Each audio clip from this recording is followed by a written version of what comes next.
Hello and welcome to episode 4 of the u3a radio podcast, which this month can take its inspiration from Shakespeare's Twelfth Night, which was written to celebrate the end of the Christmas season. I'm Nick Bailey, and if music be the food of love, play on.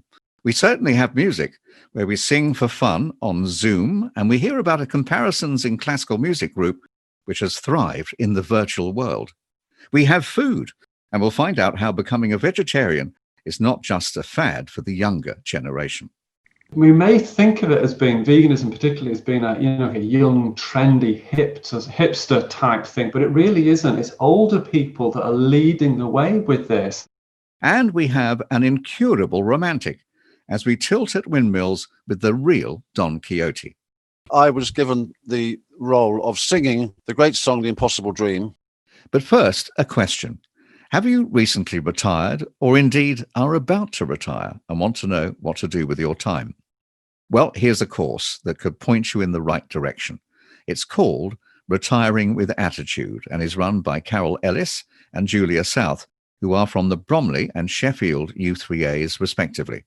Ella Watts caught up with them both and first asked Julia what prompted her to start the course.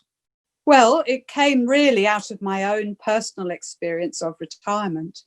I was able to retire a bit younger than the state pension age, and I was excited about the fact that I had this time ahead of me when I was going to be able to enjoy things, and everyone said it was going to be wonderful. But very quickly, I began to feel a bit at sea in retirement. It was like I didn't have a sense of who I was and what was my purpose now that I wasn't working.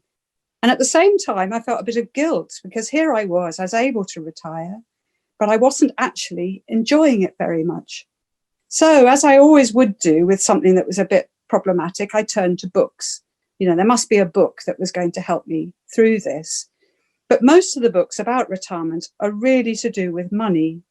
And money is absolutely essential for a good retirement. It's key, and a lot of people struggle financially in retirement. But that wasn't the thing I was looking for. I was looking for some answers to my questions about how can I get through this and start to really enjoy myself. Anyway, I was in luck. I found a book called Retiring with Attitude by Caroline Lodge and Eileen Connell. Now, this book they had written really based on research. They'd run a retirement group.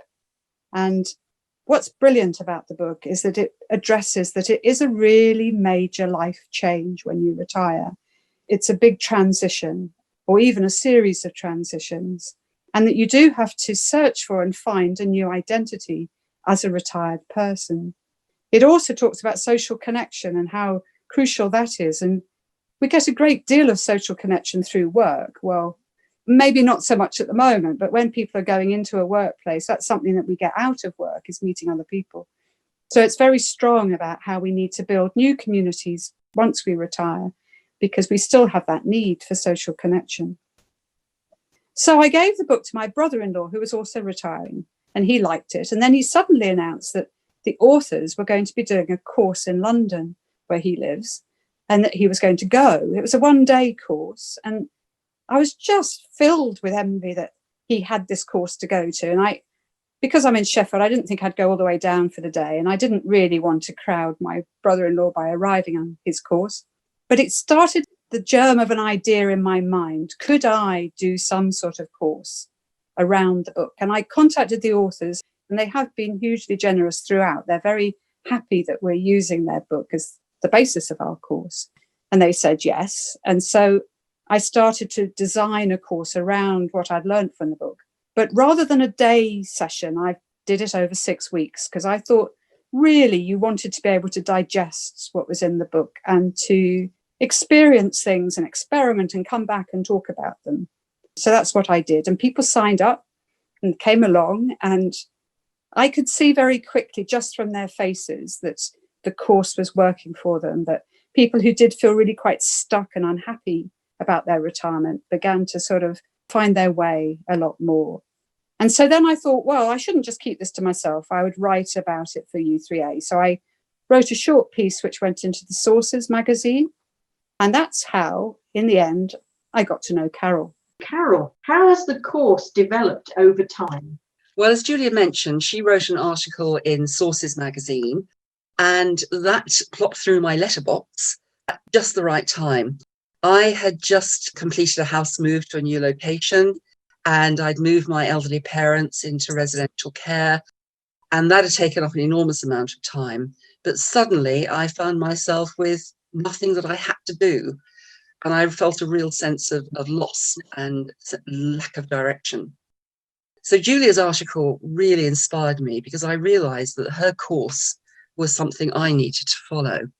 And somehow, and I can't quite remember how, I managed to track Julia down because, of course, she's up in Sheffield and I'm down in Bromley.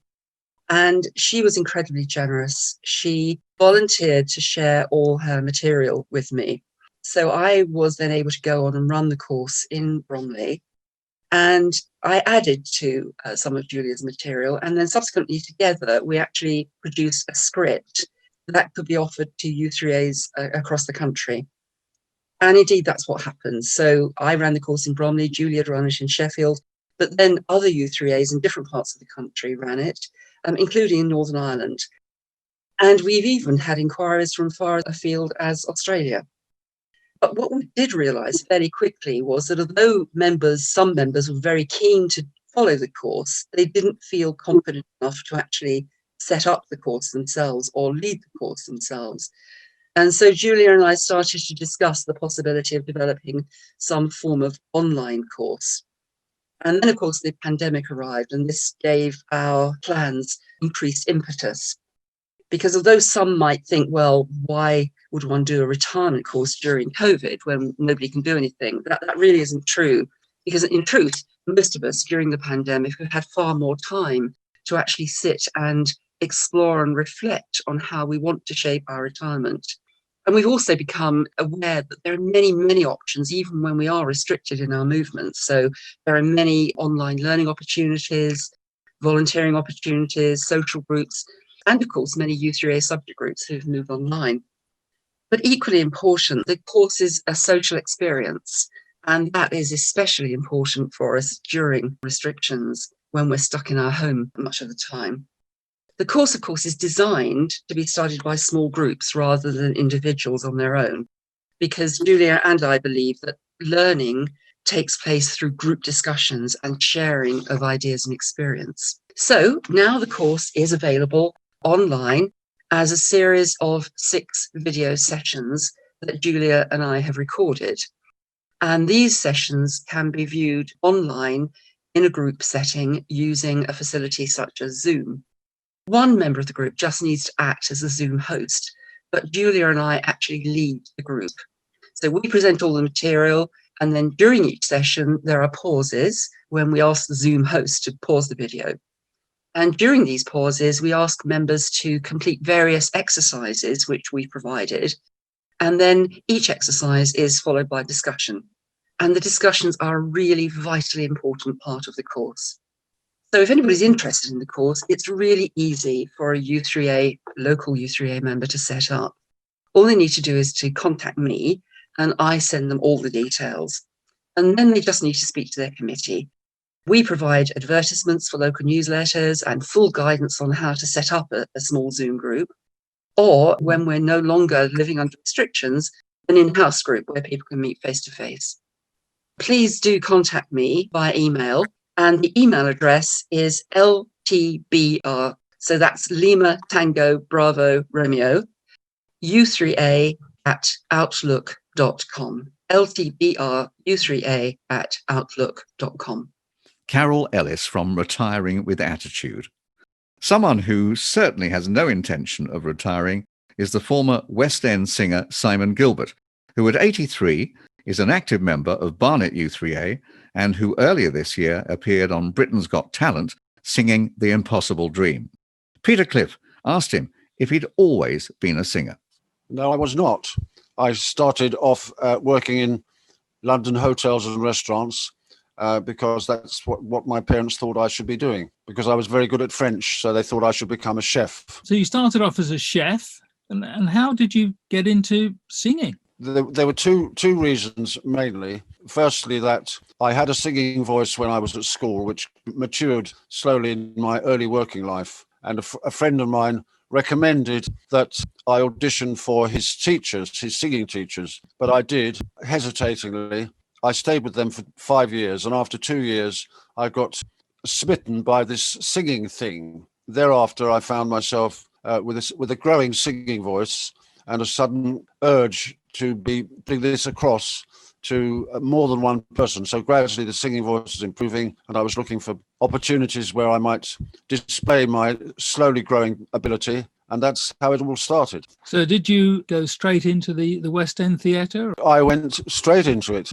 From the very last job that I had in the catering profession, which was an awful place. I can still remember the cockroaches under the table that we used to have to shoo away to stop them getting into the trifle. I can remember that quite distinctly. And all during this time of working elsewhere and with my singing voice growing, I was putting myself about to various organizations and to a paper that's called The Stage, which is the Bible for would-be singers or actors.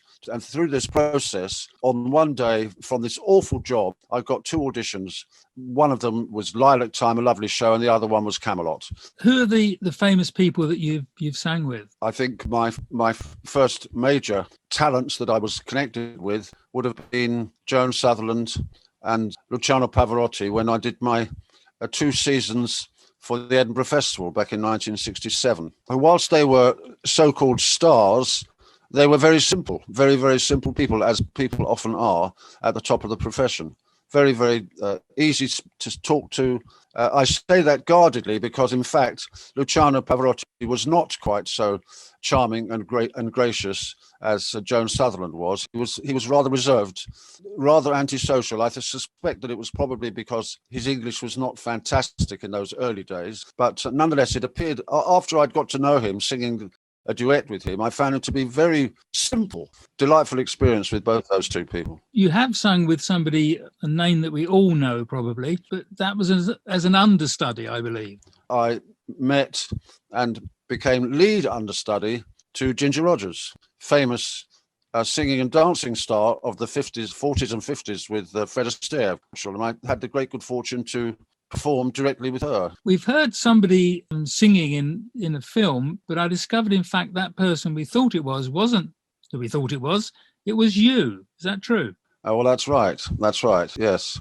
The film of Man of La Mancha, which had been a huge success on Broadway, was now being made into a film by United Artists with Peter O'Toole starring as Don Quixote, which Peter O'Toole did splendidly. But whilst he was a bit of a singer, he wasn't good enough to sing the great song, The Impossible Dream. And they then cast about on the set, auditioned everybody in the film, finding nobody ideal. They then came to the Adelphi, back to Showboat, where I was, and then auditioned everybody in the cast, including principals. I was the last one to audition. I was given the role of singing the great song, The Impossible Dream. Not only that, but all the music in the film. So that was a tremendous, I don't know whether the word is accolade, because I got paid a very, very modest amount. 7 weeks of work. They turned up our flat in a tower block in Kilburn with this superbly polished black Rolls Royce that they turned up in, trolled up to our room. So you tell me, how much do you think I earned for that? I'm not going to guess. It wasn't very much. I shouldn't. It wasn't very much, no. Well, how much was it? £350. Now, the interesting thing is that you're not only a singer, but you're also an author. Is that true? Well, it's true now. Yes.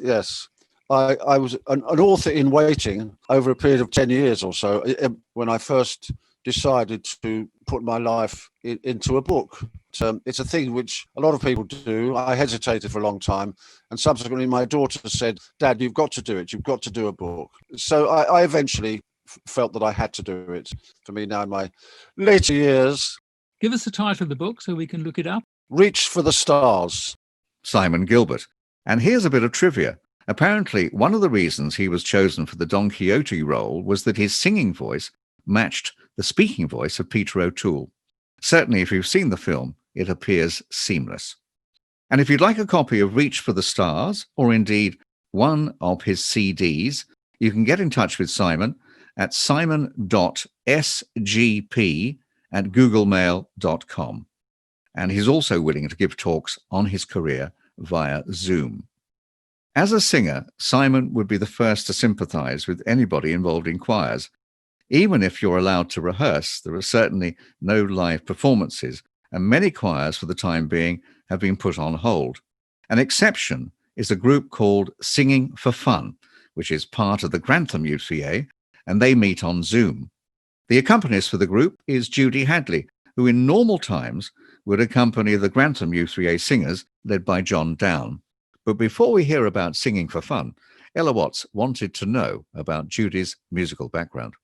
I started off as a 7-year-old piano student with a lovely old lady called Phyllis Johnson, and she played for our dancing classes at the Westgate Hall on Saturday mornings, something like £0.50 for half an hour, something like that. I had lessons with her, and I had a very old piano at home which came from my grandparents, and allegedly it stood outside in all the weather in World War I, so it was not in very good nick. And when I was 16, one of my great aunts bought me a nice piano. I was very grateful. I then went on and had piano lessons with Evelyn Dawes. Again, she was a very well-known piano teacher at the time. I messed her about really because I was a teenager, and some weeks I'd go and some weeks I wouldn't go. And then she started to coach me towards grade 8. And I must have been 17 or 18 at that time. So, it wasn't at an early age at all. I'd left it really quite late. And I got 2 weeks' notice of the exam, and I wasn't ready for it. So I remember I sat at the piano for something like 2 or 3 hours every day. And my mum would be in the kitchen and she'd be shouting from a chart of all the scales and arpeggios I had to play. And she'd shout, next one. Got plenty of practice in that way. So when I went to college, I studied teacher training, as it was then.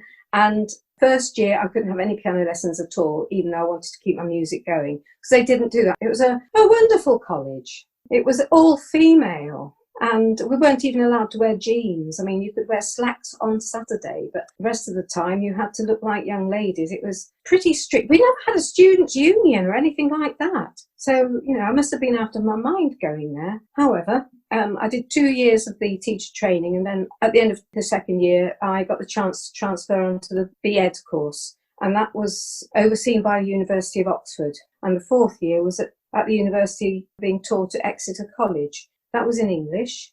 I kept my music going, and so came out of college with a degree in English and with music very much as the second subject. I taught, and I really enjoyed doing music with children. That was the main thing I really enjoyed doing. So lots and lots of musical shows in the schools that I worked in. Jungle Book, Mary Poppins, Wizard of Oz, endless, lovely shows to do with children. It was teamwork as well. Great to be really involved with a great team of professionals, your teachers. And then I had my own children and encouraged them to do music. And then we've come full circle, really, because that's when, as part of their music, they joined the music school on a Saturday morning. So that's it in a nutshell, really. John got me accompanying, and it grew from there. But you are now one of the mainstays, I would say, of the Singing for Fun group. We like John's group enormously, but of course we can't rehearse at the moment. They reached really high standards with the singing in parts. We got some great men, and so we got a range of voices, and it went really well. But then, of course, we've all been laid off there. However, I got recruited to Singing for Fun because they needed somebody. Now it's all done on Zoom. I mean, I can't hear anybody singing, but I play the piano and I leave them to it. It is fun. We have a lot of laughs, and long may it continue. I used to play for a lot of the care homes, and I can't do that anymore. I miss that terribly because I got to know a lot of the residents in different places.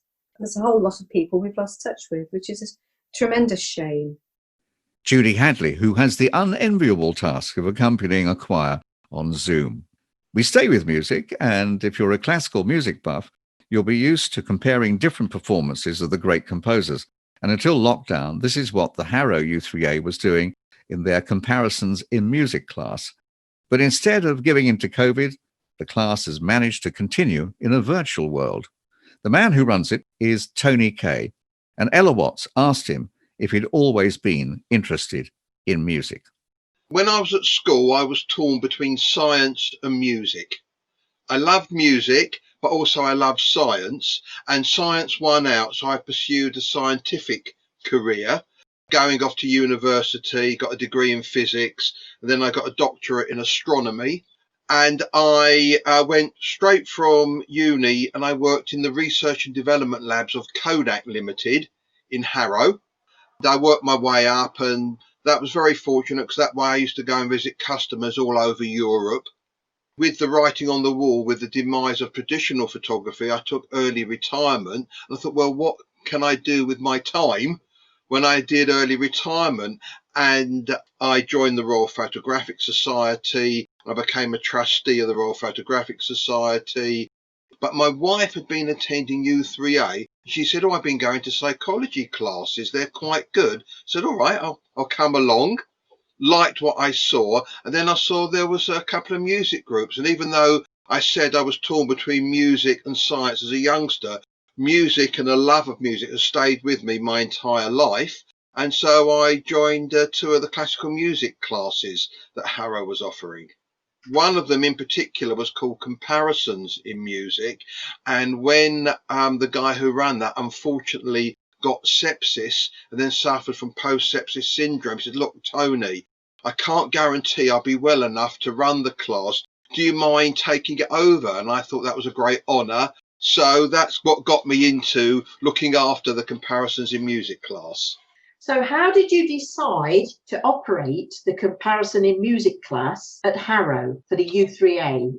We based upon the usual concept of meeting every 2 weeks. We could see the writing on the wall. We weren't going to be able to have face-to-face meetings anymore. And with some of the other charities that I'm involved in, I was exploring things like Microsoft Teams, Zoom. But when I thought more about it and I did some tests with a friend, that's not a good way to share classical music, particularly in a structured comparative sense. But I had previously built a website for our local ataxia charity. I'd also built one for our u3a class. And I thought, I wonder if I can upload the music onto that website. And that's what I did. And so every 2 weeks now, I upload a piece of music, usually 2 different versions, and allow people to play that at their leisure. And on that website is a form that people can complete to say, what one did they prefer and why did they prefer it?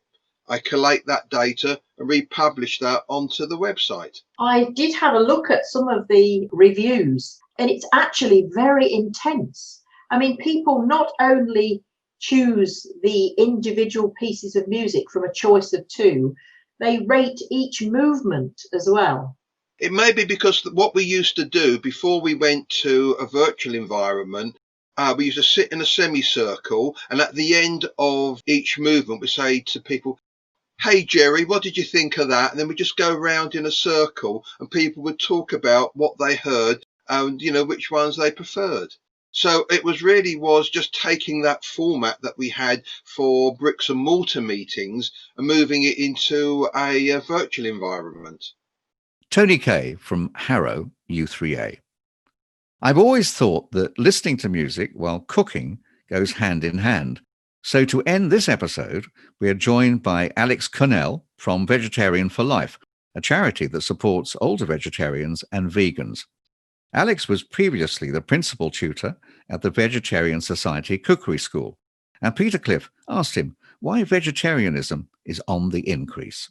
Well, that's an interesting question, because it's not just vegetarianism that's increased. Veganism has also increased, and that has become quite mainstream. If you're looking at supermarkets these days and then cafes and restaurants, the number of vegan options and vegetarian options has really, really rocketed. But as for the reason why, there are many reasons that people would adopt a vegetarian or a vegan diet. As restaurants are starting to produce better quality food, and it's once the ball starts rolling and people can sample and see how good it is and how easy it is to make and enjoy a sort of balanced vegan and vegetarian diet, important reasons why people would choose to be a vegetarian, to do with animal welfare, to do with their own health, to do with the climate, the whole ecosystem thing. So big reasons, but the more people that do it, the more people are going to try it, because the quality is going to get pushed up and it's not going to be such a niche thing. Could you just explain for us the difference between a vegetarian and a vegan? A vegan is a person that would not have any animal products at all in their diet. So that's no meat, obviously, and no fish, obviously, but it's also no dairy products. So nothing made from milk, so butter,